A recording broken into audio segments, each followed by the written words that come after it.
Hai teman-teman, saya berharap kalian baik-baik saja pada saat ini. Gimana kabarnya? Apakah kalian tetap bersemangat dan tetap konsisten dalam berinvestasi? Saya akan bicara mengenai investasi pada malam hari ini. Kita akan live bersama teman saya, sahabat saya, Andres. Oke, kita akan tunggu Andres muncul. Ya, kita berharap semuanya baik-baik saja dan terus terus semangat dalam hal berinvestasi ya.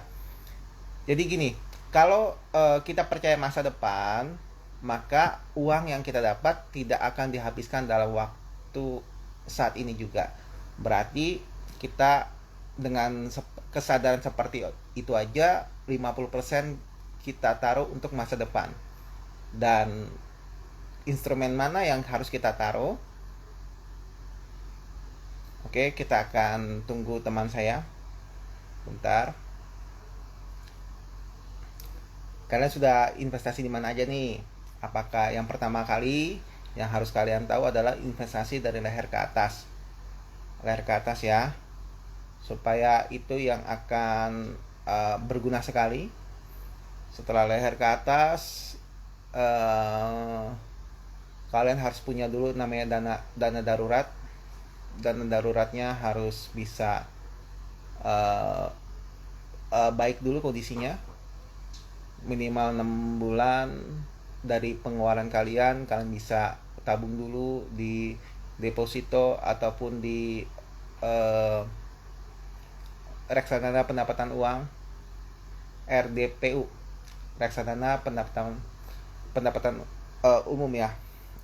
Jadi ada RPDU itu jalannya memang kayak kura-kura, tapi dia selalu naik naik naik naik terus gitu loh, dan nggak pernah turun gitu. Dan kapan aja bisa diambil, tentunya memerlukan waktu juga. Kalau deposito kelebihannya kita bisa ambil kapan aja, tetapi kita bisa terkena penalti. Tapi lebih baik sih, karena bisa liquid hari itu juga, bisa cair hari itu juga.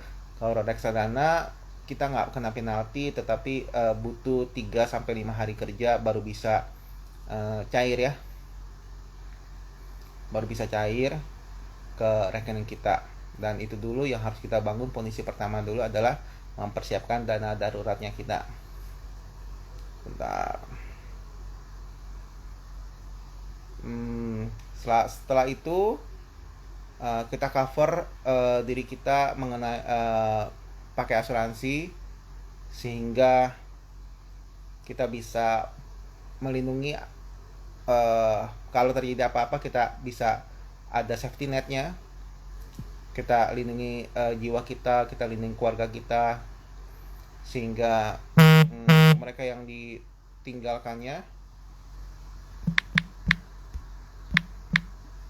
sehingga kita membagi resiko kepada pihak yang ketiga. Kalau kita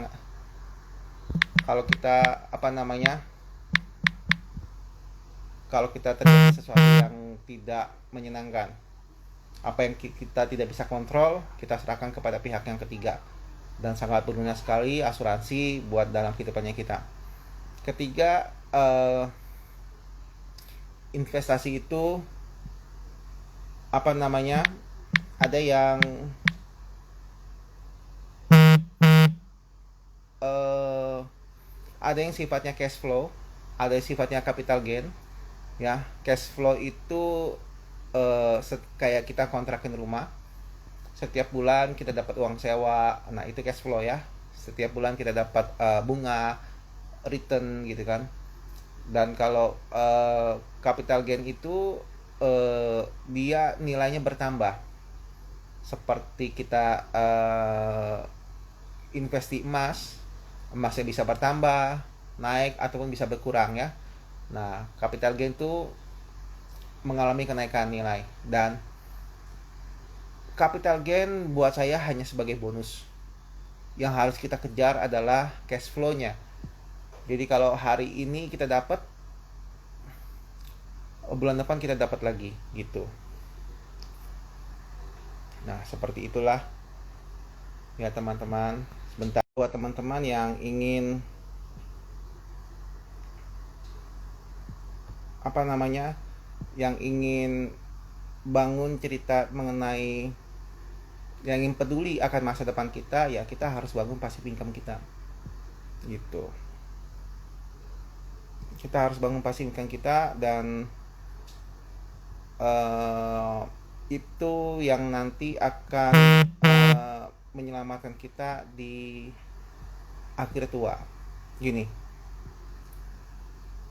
setiap kita bisa memilih untuk beli kendaraan atau enggak gitu ya kan. Setiap kita bisa memilih untuk beli rumah atau enggak. Setiap kita bisa memilih untuk apa ya, untuk menikah atau tidak gitu kan. Dan tahu gak, apa yang kita pilih itu ada biayanya. Apa yang kita pilih itu ada biayanya gitu ya. Tapi kalau kita nggak pilih, ya kita nggak harus membayar biaya tersebut. Tapi tahu gak, ketika kita nggak bisa pilih, suatu hari nanti kita dan pasti tua dan apa ya, dan kita nggak mampu bekerja kembali. Nah, menghadapi pensiunan kita itu udah pasti. Bagaimanakah kita mempunyai strategi untuk bisa uh, waktu kita pensiun, kita punya dana untuk pensiun, sehingga kita sudah tua dan tidak ngoyo lagi dalam bekerja, tetapi penghasilan tetap dapat gitu loh. Nah, kita harus bangun sekarang passive income kita. Oke? Nah, seperti itu ya teman-teman. Teman-teman mungkin bisa bisa apa namanya? Bisa lebih peduli buat membangun passive income kita. Pokoknya intinya buat saya, penghasilan yang kita dapat 10% taruh, sisihkan, kita buat Tuhan, buat saya ya. Selanjutnya 20% kita taruh untuk berinvestasi. Selanjutnya dari porsi sisa 70% kita bagi untuk charity, sedekah, atau dana untuk liburan ya kan. Dan kita bagi-bagi porsinya gitu. Kalau ada lebih, kita investasiin lagi. Dan hasil dari investasiin, kita investasi kembali pakai efek compounding ya.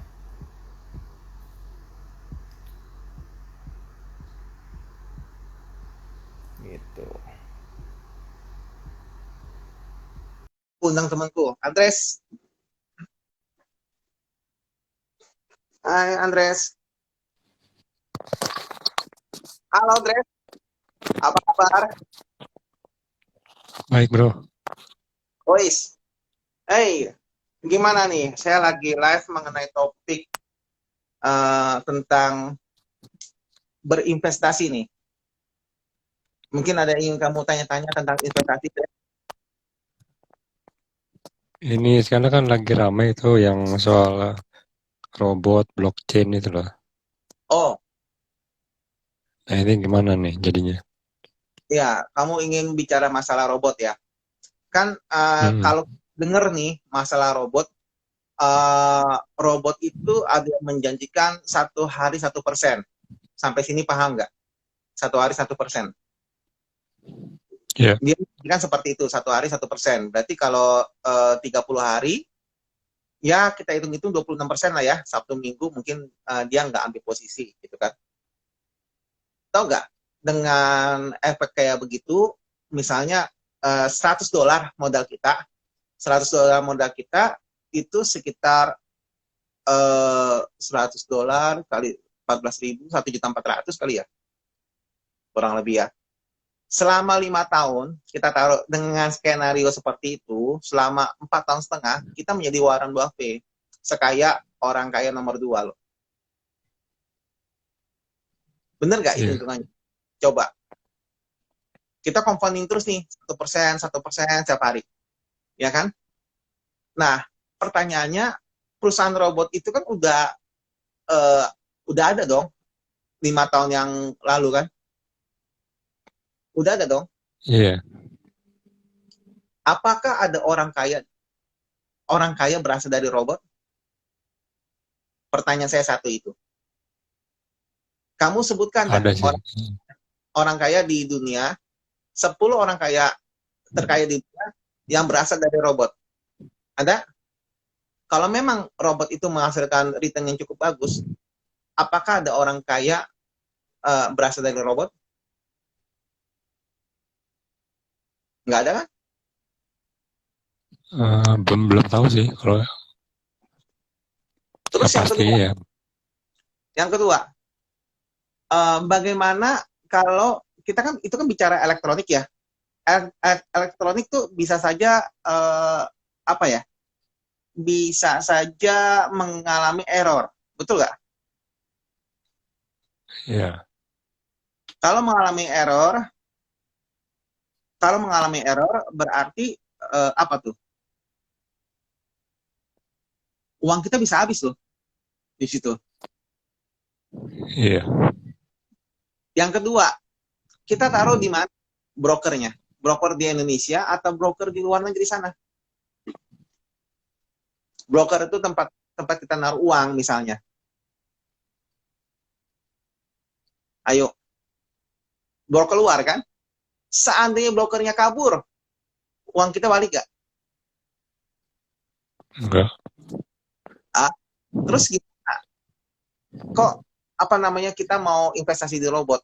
Emangnya ada orang kaya eh, orang kaya orang kaya di dunia yang berasal dari robot? Kalau saya sih memilih untuk nggak berinvestasi di robot forex ya, karena terlalu beresiko. Makanya saya bilang kan, kalau misalnya kalau misalnya itu kalau misalnya apa namanya misalnya kita berinvestasi di robot ya itu harus analisis dan gitu loh. Buat saya sih saya nggak rekomendasiin gitu. Gini Dres, kalau saya lebih memilih kan investasi tuh ada banyak ya. Dari mulai deposito ya kan, deposito reksadana ya kan, uh, reksadana itu ada 4 pendapat reksadana, pendapatan pasar uang, pendapatan tetap, campuran, reksadana saham, indeks gitu ya kan. Terus ada yang SBR, ada yang ada sukuk, ya surat obligasi itu kan yang diterbitkan pemerintah ataupun perusahaan. Ada bidang properti, ya kan? Ada bidang di saham. Nah, ada yang bidang di peer-to-peer lending gitu. Kalau saya sih paling suka sebenarnya uh, investasi yang apa namanya? Yang menghasilkan cash flow. Dress. Gimana? Cash flow kamu ngerti gak cash flow? Cash flow itu seperti kayak uang kontrakan rumah. Kalau kamu punya rumah terus dikontrakin gitu kan. Kamu punya rumah terus dapat uang kontrakan itu cash flow. Kalau capital gain nilaimu naik, harga rumah aturan misalnya 100 juta jadi 110 juta gitu. Tapi kalau kalau capital gain eh, kita ambil, kita jual, kita nggak dapat lagi besok-besoknya gitu loh. Ya kan? Tapi kalau cash flow kita dapat lagi seterusnya. Seperti itu, Dres. Menurut saya sih seperti itu ya. Nah, kalau saya lebih suka masuk ke peer-to-peer lending ataupun di RDPU, reksadana pendapatan pasar uang. Dan dia tuh grafiknya naik terus gitu loh. Kamu udah tahu belum peer-to-peer lending, Dres? Itu kita sebagai lender ya. Iya, kita sebagai lender. Jadi peer-to-peer lending itu adalah orang yang mempertemukan apa ya? Yang meminjam dengan orang yang punya kelebihan uang. Jadi dia meminjamkan buat orang tersebut. Cuman uh, ada yang memfasilitasiin gitu loh. Namanya peer-to-peer lending. Sebenarnya cara kerja bank juga seperti itu, Dres. Cara kerja Bunganya bank, berapa? ah, Bunganya bunga, berapa? oke, bunganya tuh sekitar dari 15 sampai ke 26 setengah malah sekarang. 26 setengah, Dres. Setahun loh. Kalau kamu punya satu Oke, kalau kamu punya 1 juta, kamu dikasih uang cuma-cuma 250.000 setahun. Enak nggak? Tapi uangmu nggak bisa diambil sebelum jatuh tempo. Kekurangannya. kayak sebulan ada nggak? Sebulan bunganya ya sekitar 16%. Hmm, Hmm. sebulan 16% ya. Kalau kalau 1 juta ya 1 juta kamu dapat 16.000 gitu, 15 ribuan lah. Enak nggak? Oh iya, Ya kan lumayan sih. peer to peer lending kan ada banyak nih, ada yang sifatnya konsumtif, ya kan? Ada yang sifatnya bukan konsumtif, produktif gitu loh. Konsumtif kan kayak kayak ke marketplace kan, dia orang beli belanja barang online terus dikreditin gitu kan. Nah, itu konsumtif, beli handphone, beli apa gitu loh, dress. Ya seperti itulah. Hmm. Belanja ya. Iya, belanja belanja di e-commerce gitu loh. Dan resikonya adalah gagal bayar. Gagal bayar kalau peminjam tersebut apa namanya? Peminjam tersebut kabur dan uang kita hilang. Tapi tenang, makanya di minimalkan resiko yang ada. Dia pakai pihak ketiga, pihak asuransi, Dres. Gitu. Iya. Asuransi. Hmm, jadi pakai pihak ketiga asuransi. Dan tahu nggak sih, di 3 peer-to-peer lending yang saya sebutkan ya, itu di Asetku, Uangmi, Easy Cash, itu semuanya dijamin sama asuransi. Dana pokok kita dijamin 100% kalau terjadi gagal bayar. Dana pokok, jadi uang kita nggak hilang. Ada asuransi yang jamin. Enak apa enak banget. Itu ada minimalnya nggak berapa? Oh iya, minimalnya ya. Minimalnya, oke. Kalau kamu mau masuk eh, di asetku, jangan lupa ya, masukkan kode referral saya. TT8NR ya, TT8NR. Masukkan kode referral saya TT8NR. Dan kalau mau masukin uang Mi, masukkan kode referral saya 6W.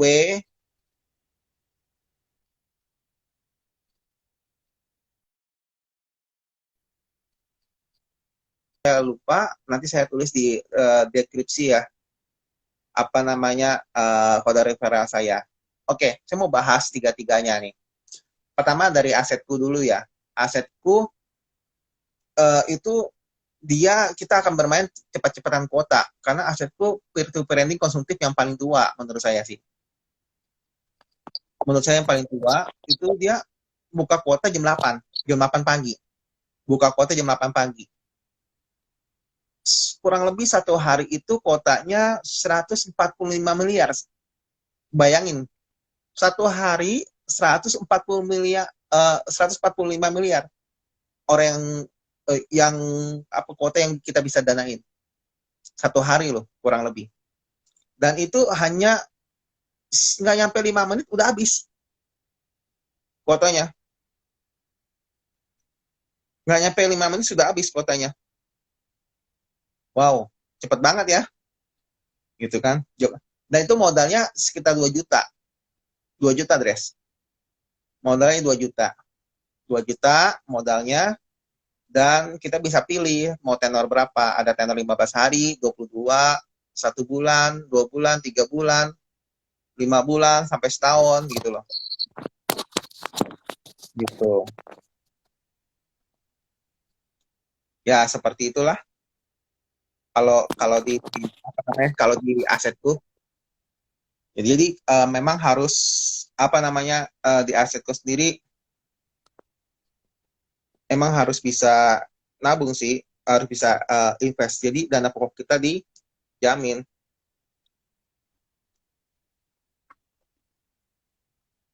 Ya, seperti itu. Dan kalau di Uangmi, dana pokok kita, uang yang minimal di Uangmi tidak ada perebutan kuota. Di Uangmi tidak ada perebutan kuota. Nggak ada sama sekali perebutan kuota, Dres. Jadi kita mau kapan pun, mau tengah malam, mau pagi-pagi, buta, atau siang hari gitu, kita nggak perebutan kuota. Dan itu dia eh, minimal pendanaan 600.000, kelipatan 100. Tapi bunganya kecil. Bunganya ya, bilang kecil juga lebih gede dia daripada peer-to-peer lending yang sifatnya produktif gitu loh. 13,5%, 14 gitu loh. Sampai sampai 16% lah kalau nggak salah gitu. Dan itu oh ya, buat kalian teman-teman yang mau masuk di Uangmi, melakukan pendanaan di Uangmi, itu bisa memakai kode referral saya ya, 6WM7. Jangan lupa ya, 6WM7. Nanti saya tulis dah di bawah keterangannya. Oh ya, buat kalian teman-teman yang mau apa namanya? Yang mau itu, Dress, yang mau tanya-tanya nih mengenai asetku, isi cash, uang mi, itu bisa loh tanya-tanya di saya, dan saya akan jawab semampunya saya jawab ya, gitu. Dan coba bayangin, bayangin ya, kalau kita punya uh, passive income itu bisa menggantikan gajinya kita, kita bisa pensiun dini, betul nggak? Kaum perubahan aja dapat duit, dan itu enak banget ya, grafiknya naik terus, naik terus, naik terus. Coba kalau di saham ya, saham ada kadang naik, kadang turun, kadang naik, kadang turun, kadang naik, kadang turun gitu. Ya, seperti itulah, kadang naik, kadang turun, kadang naik, kadang turun. Nah, seperti itu. Jadi eh, buat saya yang naik turun itu kita buang waktu. Kalau mau ada grafiknya sih ya nggak kalah. Berinvestasi di peer to peer lending dengan di asetku, sorry, dengan di saham belum tentu kalah loh. Bahkan bisa menang peer to peer lending gitu. Iya, coba aja tadi grafiknya. Saya lebih suka di sana sih. Kalau kamu gimana, Dres? Kamu lebih suka di instrumen apa nih? Ini mau ada yang ditanya sih sebenarnya. Apa tuh? Soal riba ini gimana ya? Uh, Kalau soal riba, ya kita nggak bisa ngomong deh. Ada yang anggap riba, ada yang enggak. Ya itu tergantung kepercayaan masing-masing ya, gitu loh. Ya tergantung kepercayaan masing-masing. Kalau bagi yang anggap itu riba, ya jangan ikutan gitu. Gitu sih ya. Terserah kepercayaan masing-masing sih, gitu. Iya. Gimana? Anda Saya kan sendiri? memang udah pernah nih isi cash ya. Iya, isi cash. Isi cash tuh ada dua loh. Kita bisa menjadi lender, bisa juga menjadi borrower. Jangan jadi apa, kalau menurut saya sebisa mungkin kita jangan mengutang. Sebisa mungkin ya, jangan ngutang Iya, gitu. tapi bunganya sih gede sih emang 20-an. Iya, sebisa mungkin jangan ngutang, tapi jadi lenders boleh. Tapi kalau ngutang jangan ya. sebisa mungkin. Tuh, menurut saya sih. Kalau menurut kamu gimana? Itu mau tanya yang blockchain itu apa itu, bro? Blockchain saya kurang gitu ngerti ya. Saya sedikit banget invest di Bitcoin, sedikit banget karena saya nggak ngerti ya. Jadi saya nggak berani taruh uang banyak di di di koin-koin tersebut. Menurut saya investasi di koin itu apa kayak Bitcoin, Ethereum itu menurut saya ya itu bukan instrumen investasi karena tidak ada cash flow di dalamnya dan itu bukan termasuk investasi. Menurut saya sih, gitu kan. Tiap orang kan mungkin bisa berbeda. Tuh. Tapi menurut kamu gimana? Yang kurang jelas juga apa kalau yang Welma itu apa ya? Apa? Welma. Welma saya kurang kurang ngerti, Des. Welma. Coba kamu cari Google deh. Welma. Pokoknya gini, kalau menurut sepengetahuan saya, lebih baik jangan mengutang gitu loh.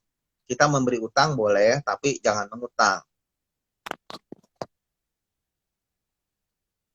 Tapi kalau ngutang untuk gaya leverage, daya ungkit ya silakan.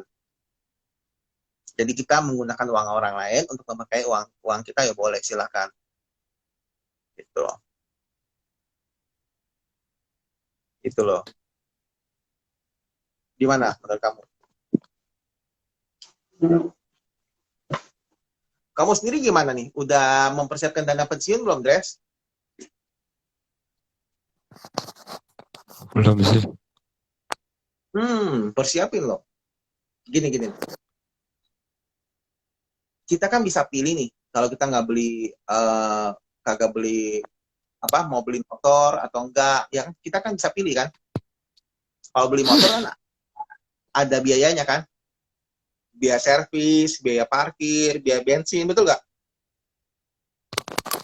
Ya, Nah, tapi kalau kita nggak memilih untuk nggak beli motor, bisa nggak? Bisa kan? nggak boleh gimana? Kita memilih untuk nggak beli motor, bisa nggak? Bisa. Bisa kan? Nah, tapi ada satu yang kita nggak bisa pilih, yang harus kita hadapi. Masa pensiun kita, Dres. Betul nggak? Masa pensiun kita kan kita nggak bisa hindarin. Satu hari nanti kita akan tua, gitu kan? Dan Iya. kita kan pensiun, ya kan? Nah, kita Iya. harus mikirkan masa pensiun kita. Nah, pada saat itu kita nggak bisa produktif lagi, kita dapat uang dari mana? Ya itu dia tuh. Dapat tuh. Makanya mulai ini kita sisihkan. Kalau kamu percaya masa depan, kalau kamu percaya masa depan nih, guys, kamu tidak akan menghabiskan uangmu pada saat ini juga. Tidak akan. Kamu dapat duit 100 juta, dapat duit 100 ribu, 50 ribu kamu sisihkan buat masa depan, 50 ribunya kamu pakai buat hari ini. Ngerti gak nangkepnya? Separuh-separuh. Kalau mau ekstrimnya kayak begitu. Mm-mm. Ya, tapi ya kalau 100 ribu kedapat, 10 ribu taruh kasih buat Tuhan, dan 90% buat Bapak. Nah itu kalau ekstrimnya. Karena kita percaya masa depan. Gitu. Gitu loh, Dres. Jadi tergantung instrumen mana yang kita mau pakai buat buat bawa kita senyamannya kita untuk bisa uang uang kita bisa bekerja untuk kita sendiri gitu loh, Dres. Tangkap nggak? Mm-mm. Kan gitu. Iya. Makanya kalau dapat apa-apa jangan langsung dihabisin. Mulailah kasih siapkan dana darurat dulu. Dana darurat kita udah ada belum? Kalau belum ada isi dana darurat dulu gitu loh. Tuh. dan apa namanya, eh ya kalau saya sih eh apa menggunakan instrumen peer to peer lending sih itu supaya jauh lebih cepat naiknya dan resikonya juga terukur, ya kan, ada pihak ketiga yang menjamin gitu kan, dan itu buat saya sih saya sangat nyaman banget. Ini kalau soal asuransi gimana ya? Asuransi asuransi apa nih, kan itu kan dijamin asuransi, jadi kita nggak usah takut. Asuransi jiwa kayak gitu. Oh, asuransi jiwa ya memang harus punya sih, Dres. Kalau terjadi apa-apa siapa yang mau ini gitu. Iya, tapi kan ada preminya. Nah iya. Em, Kalau udah, makanya gini, harus bijaksana sih ya, harus bijaksana. Sebentar, kayak teman saya mau masuk deh, ramen aja Iya. yuk. Teman saya mau masuk, kita ramen aja. Tadi ada juga tuh temanku David Taurus. Wes, ramen aja. Biarnya kalau dia mau masuk kita undang aja. Iya. Hmm, kan bisa tuh ya. Jadi kalau mau eh, apalagi kalau kita punya investasi ya, hasilnya itu buat bayar premi ya lebih bagus, Dres. Hasil dari peer to peer lending misalnya sebulan 1 juta dapatnya ya, 500 ribunya buat bayar premi asuransi ya, oke, kenapa enggak. Hmm.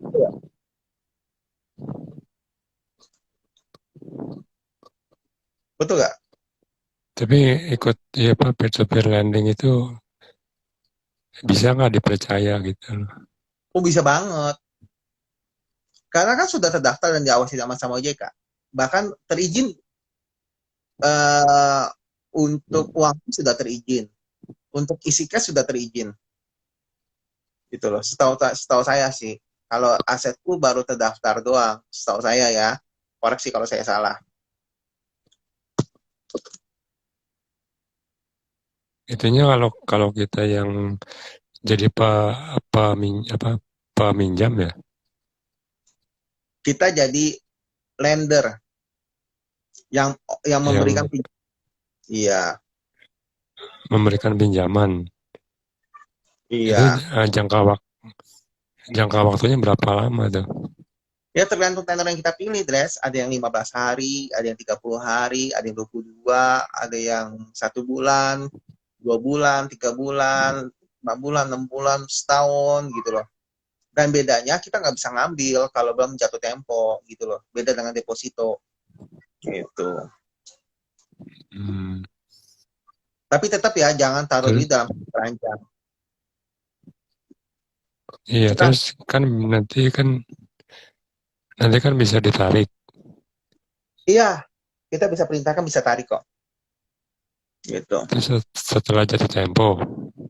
Iya, setelah jatuh tempo. Makanya kita perintah, kita bisa bisa auto landing atau kita bisa perintahkan untuk apa namanya, untuk dia bisa taruh di untuk bisa cair ke rekening kita gitu.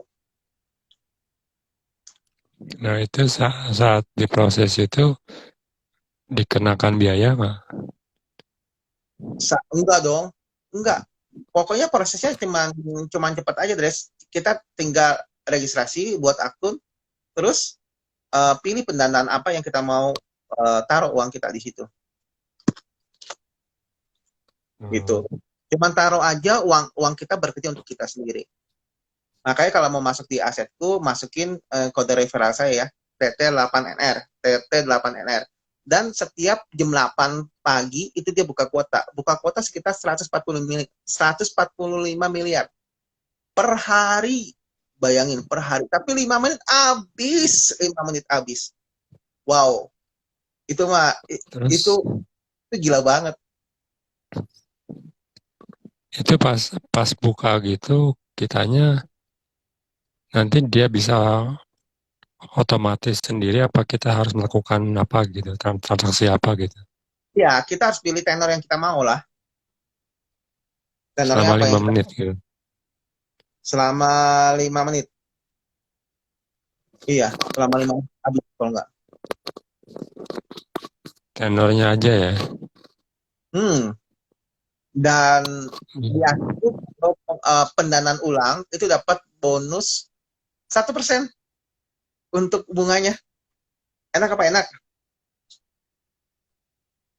Pendanaan Nah, ini, ulang tuh dengan jumlah yang sama seperti sebelumnya apa gimana? eh, pendanaan ulang ya, kita tinggal pilih mau mau pokok kita aja atau sama bunganya kita melakukan pendanaan ulang gitu. Hmm. Menurut saya sih, jadi kita harus bangun passive income di masa hidup kita. Karena kita nggak bisa ngelak bahwa satu saat, one day kita pasti akan pensiun. Gitu. Hmm. Kalau ini masanya bisa ditarik itu ada suatu periodenya nggak? Iya, tergantung tenor yang kita pilih dong, Dres. Kalau kita pilihnya 15 hari, maka di hari ke-15 dia jatuh tempo. Tinggal kita dikasih pilihan apakah kita mau uh, ini nggak apa namanya mau apa mau mau melakukan pendanaan kembali atau enggak gitu. Hmm. Mm-mm. Jadi kan misalkan setelah jatuh tempo itu, misalkan kita mau mau tarik di withdraw gitu ya. Terus Nah tapi itu dia kasih batas nggak? Kamu bisa withdraw sampai berapa hari lagi gitu. hmm, biasanya kalau kita enggak enggak melakukan perintah untuk melakukan pendanaan kembali, dia akan cair sendiri ke rekening kita gitu loh. Otomatis ya. Iya, itu Hmm. otomatis sih biasanya seperti itu. Gimana, Dres? Soalnya kan kalau ini temanku cerita nih kalau yang soal robot itu, dia kan cerita tuh robot itu katanya ada yang manual, ada yang bayar. Kalau yang Bahkan ada yang nggak bayar beli robotnya, cuma bagi hasil.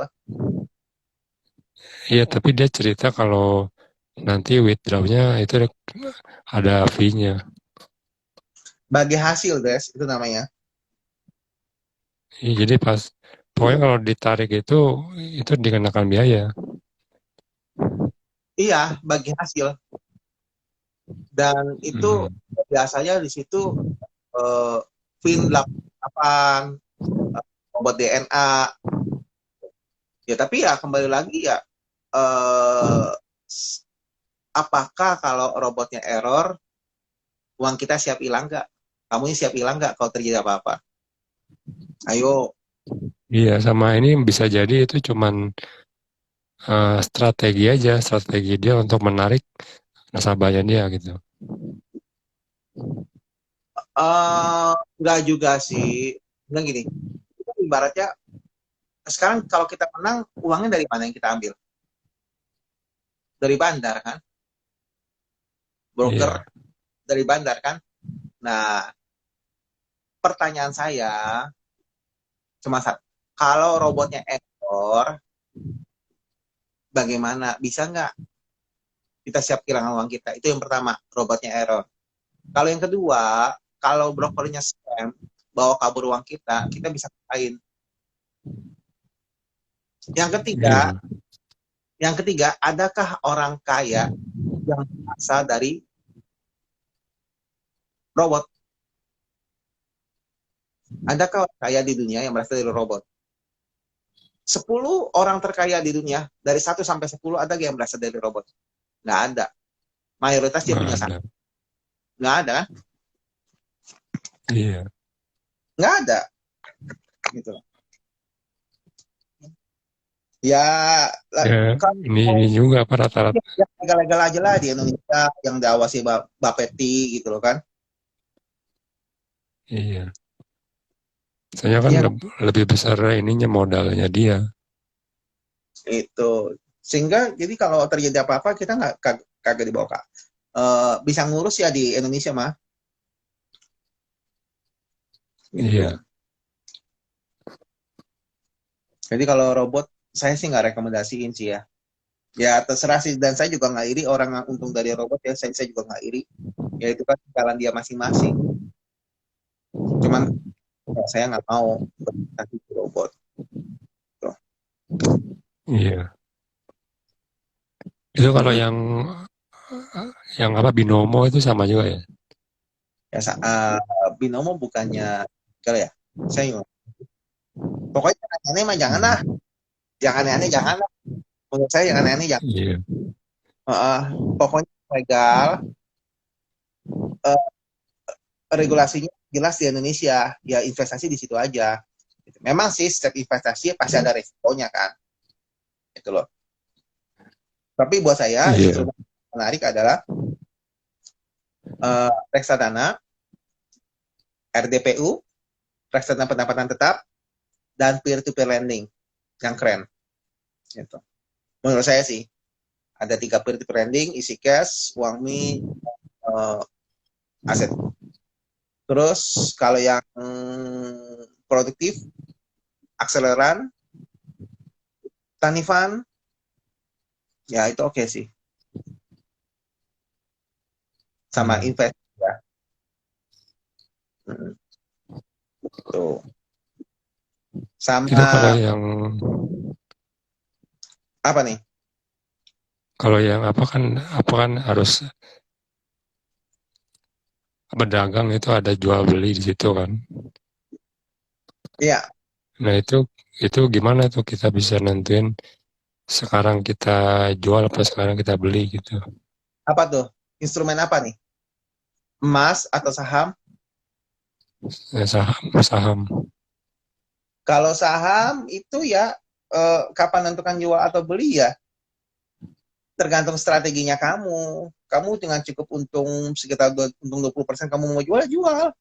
Kamu mau stop loss ya stop loss. Kamu mau nabung, dollar cost averaging ya nabung.